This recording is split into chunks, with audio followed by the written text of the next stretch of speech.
আসসালামু আলাইকুম। আজকে আমি বানাচ্ছি বাংলাদেশের বর্তমানের খুবই জনপ্রিয় একটি ডেজার্ট, আর এটি হচ্ছে কুনাফা। যদিও কুনাফা ভিনদেশি খাবার, এটি মধ্যপ্রাচ্যের খুবই জনপ্রিয় একটি মিষ্টান্ন বা ডেজার্ট, তবে বাংলাদেশেও এর জনপ্রিয়তা কোনো অংশে কম না। আমার চ্যানেলে অলরেডি চুলায় বেক করা একটি কুনাফার রেসিপি আছে।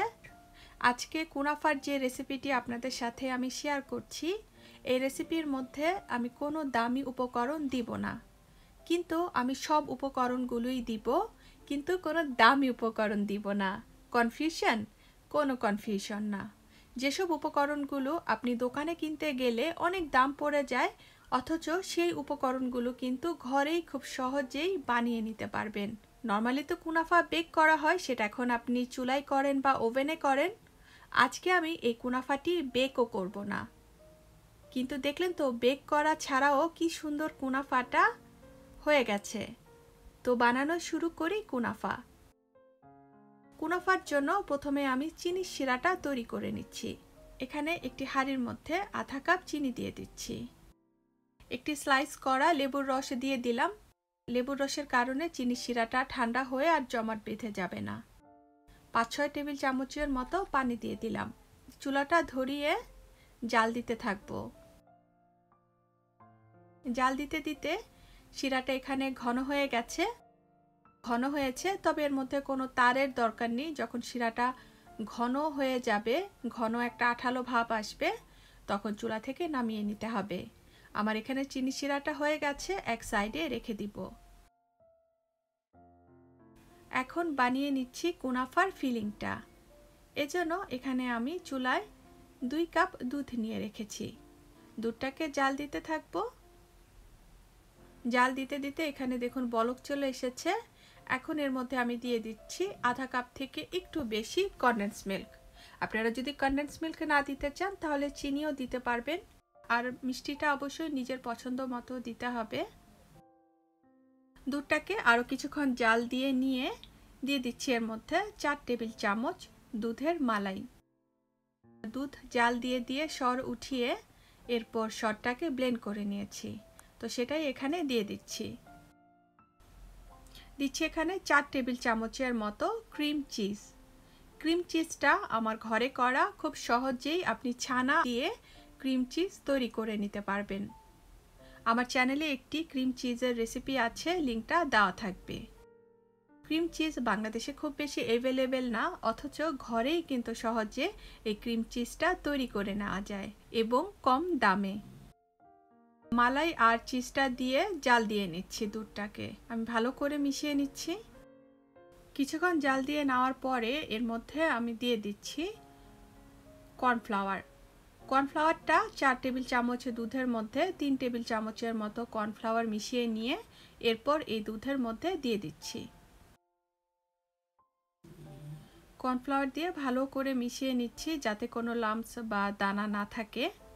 কর্নফ্লাওয়ার দেওয়ার পরে দেখুন এরকমটা ঘন হয়ে যাবে, বুদবুদি আসা শুরু করবে কুনাফার এই ফিলিংটার মধ্যে। যখনই এরকম বুদবুদি আসা শুরু করবে দিয়ে দিচ্ছি এর মধ্যে আমি কয়েক চিমটি এলাচ গুঁড়া। আপনারা যদি এলাচ গুঁড়াটা না দিতে চান না দিলেও চলবে। এলাচ গুঁড়া দিয়ে ভালো করে মিশিয়ে নিয়ে 1-2 মিনিটের মতো জাল দিয়ে চুলাটা বন্ধ করে নিব। অনবরত নাড়তে হবে, নইলে কিন্তু নিচে দিয়ে লেগে যাবে। চুলাটা বন্ধ করে দিয়েছি। কুনাফার মিশ্রণটার মধ্যে দিয়ে দিচ্ছি 1 টেবিল চামচ গোলাপ জল। দুধ চিজের এই মিশ্রণটাকে এক সাইডে রেখে দিব ঠান্ডা হওয়ার জন্য। চুলায় একটি কড়াই রেখে কড়াইয়ের মধ্যে আমি 300 গ্রামের মতো সেমাই দিয়ে দিচ্ছি। এটা আমার ঘরের তৈরি সেমাই। আমি যেখানে থাকি সেখানে এখন আসলে সেমাই কিনতে যাওয়ার মতো অবস্থা নেই, তাই ঘরেই বানিয়ে নিতে হয়েছে। আর এই সেমাইটা আমি কিভাবে বানিয়েছি তার লিঙ্কটা ডেসক্রিপশন বক্সে দেওয়া থাকবে, চাইলে দেখে নিতে পারেন। সেমাইটাকে হাত দিয়ে এভাবে করে ভেঙে দিচ্ছি। লো আঁচে সেমাইগুলোকে 4-5 মিনিটের মতো ভেজে নিব। অরিজিনালি কুনাফাটা বানানো হয় কাতাইফি বা কাতাইফি দিয়ে, যেটা দেখতে আমাদের লাচ্ছা সেমাইয়ের মতোই। তাই আমরা কাতাইফের পরিবর্তে লাচ্ছা সেমাই দিয়েই সহজে কুনাফাটা বানিয়ে নিতে পারছি। আমার কাছে মনে হয় যে লাচ্ছা সেমাই দিয়েই আসলে কুনাফাটা বেশি সুন্দর হয় আর খেতেও বেশি মজা লাগে। 4-5 মিনিট ভেজে নেওয়ার পর সেমাইটার মধ্যে 5 থেকে 6 টেবিল চামচের মতো ঘি দিয়ে দিলাম। এখন ঘিয়ের মধ্যে সেমাইগুলোকে ভেজে নিব। সেমাইটা এখানে আমি প্রায় 7 থেকে 8 মিনিটের মতো ভেজে নিচ্ছি।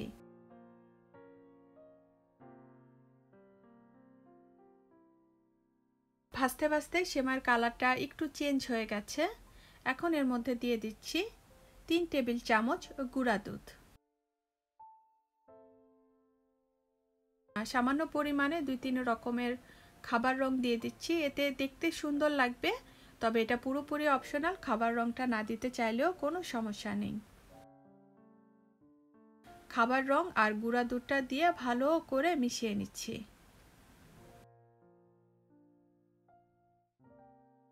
অলটুগেদার সেমাইটাকে লো আঁচে 10 থেকে 12 মিনিটের মতো ভেজে নিয়েছি। সেমাইটা ভাজা হয়ে গেছে। এখানে আমি একটি কেকের মোল্ড নিয়েছি। আপনারা অন্য যে কোনো টাইপের বাটি নিতে পারেন। আমার কাছে এরকম গোল কেকের মোল্ড আছে, তো আমি এটা ইউজ করছি।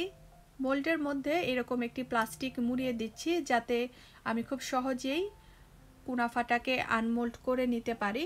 আপনারা যদি আনমোল্ড না করতে চান তাহলে কোনো দরকার নেই, যে কোনো একটা বাটির মধ্যে রেখে দিলেই হবে। এরপর কেটে কেটে পরিবেশন করতে হবে।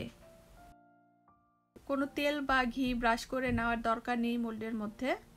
এখন ভাজা সেমাইটা থেকে অর্ধেকটা সেমাই এই কেকের টিনে আমি দিয়ে দিচ্ছি। টিনের মধ্যে সেমাইটাকে স্প্যাচুলা দিয়ে এইভাবে করে করে ভালোভাবে বিছিয়ে দিব, যাতে কোনো ফাঁকা ফুকা না থাকে। চিনি শিরা যে বানিয়ে রেখেছিলাম, সেখান থেকে অর্ধেকটা চিনি শিরা চামচ দিয়ে কেটে কেটে সেমাইয়ের উপরে দিয়ে দিচ্ছি।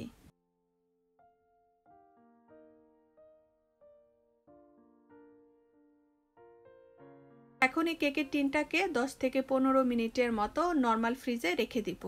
এতে কিছুটা শক্ত হবে সেমাইটা। 15 মিনিট পরে সেমাইয়ের উপরে আমি যে ক্রিমটা বা ফিলিংটা তৈরি করে রেখেছিলাম কুনাফার, সেটা দিয়ে দিচ্ছি।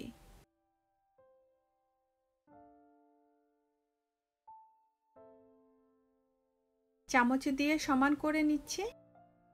এখন বাকি ভাজা সেমাইগুলোকে ক্রিমের উপরে দিয়ে দিচ্ছি।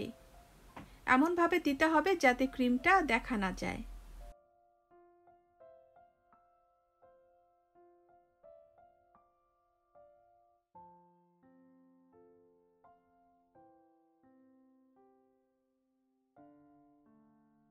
চিনি শিরার বাকি অর্ধেকটাও চামচ দিয়ে কেটে কেটে আমি দিয়ে দিচ্ছি সেমাইয়ের উপরে। কুনাফার টিনটাকে নর্মাল ফ্রিজে 3 ঘন্টার মতো রেখে দিব। এই সময়ের মধ্যে কুনাফাটা একদম সেট হয়ে যাবে। আপনারা চাইলে ঈদের আগের দিনও বানিয়ে রাখতে পারবেন, এরপর ঈদের দিন আনমোল্ড করে নিলেই হবে।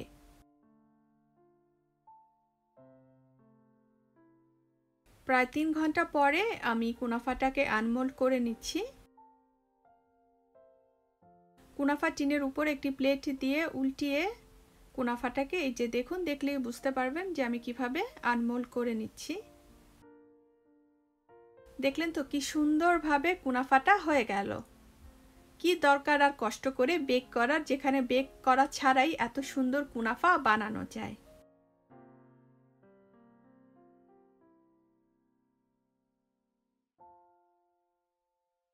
এখন এই কুনাফাটাকে আপনি আপনার পছন্দ মতো করে সাজিয়ে নেবেন। আমি এখানে সামান্য পরিমাণে পেস্তা বাদাম আর চেরি দিয়ে সাজিয়ে নিচ্ছি। আপনারা অন্য যে কোনোভাবেই সাজিয়ে নিতে পারেন, এমনকি না সাজালেও কোনো সমস্যা নেই। ভিতরে অসম্ভব মজার স্মুথ ক্রিমি একটা ফিলিং, বাইরের সাইডটাতে হচ্ছে ক্রিস্পি সেমাই। আমি কেটে দেখাচ্ছি, যে দেখুন কি সুন্দরভাবে এটা মোটামুটি ভালোভাবে কেটে নেওয়া যাচ্ছে। এই তো তৈরি হয়ে গেল মজার আরব মিষ্টান্ন বা ডেজার্ট কুনাফা। আমার আজকের কুনাফার রেসিপিটি শেষ। আশা করব আপনাদের ভালো লাগবে। চলে যাচ্ছি আজকে। ভালো থাকবেন সবাই। আল্লাহ হাফেজ।